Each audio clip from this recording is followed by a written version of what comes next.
الحياة ينفع تتقسم لمكانين، مكان جوه دايرة الراحة بتاعتنا ومكان بره الدايرة دي. جوه دايرة الراحة الحياة بتبقى مستقرة وحلوة، لكن براها الحياة بتبقى صعبة، حزينة، مليانة مخاطر وظلم. نعمي مثلا كانت سعيدة ومبسوطة مع عائلتها، لكنها طلعت من دايرة الراحة لما مات كل أحبابها وما بقاش فاضل أي حد منهم معاها.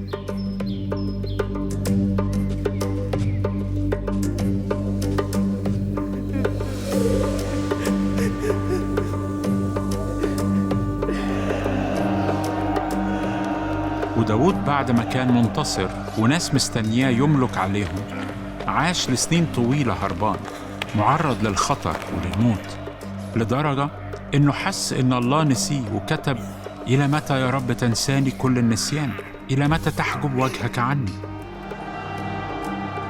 ومردخاي الرجل الأمين المخلص لإلهه اتعرض للظلم من مستشار الملك بسبب أمانته وإيمانه.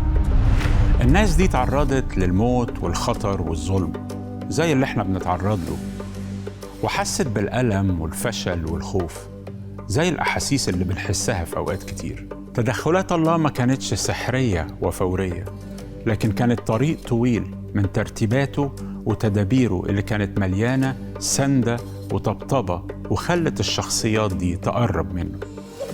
فنعمي بقى ليها عيلة جديدة، رعوس وبوعز، واعتبرت ابن رعوس تعويض ربنا عن ولدها، وبوعز جواب الله لتسديد كل احتياجاتها. وداود وعد الله ليه اتحقق وبقى ملك إسرائيل، وفهم إن الله مش بيسيب أولاده. وداود شهد عن ده بكلماته لما قال: أما خلاص الصديقين فمن قبل الرب حصنهم في زمن الضيق. ومردخاي الله رجع له حقه، وهامان بقي المسؤول بأمر ملكي عن تكريمه قدام الشعب. والله قلب الموقف وكان أمين مع مردخاي زي ما هو كان أمين مع الله. بره دايرة الراحة الدنيا صعبة، ده حقيقي، لكن جوه دايرة الراحة وبراها أنا وإنت جوه نطاق سلطان الله.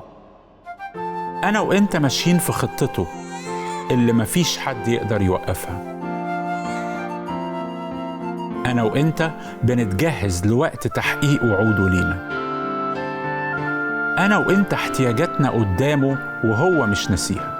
عشان كده ضروري نفتكر وإحنا بره دايرة الراحة وإحنا بنعدي في أزمنة الضيق إن أبونا مش بيسيبنا، إنه دايماً معانا في كل الطريق.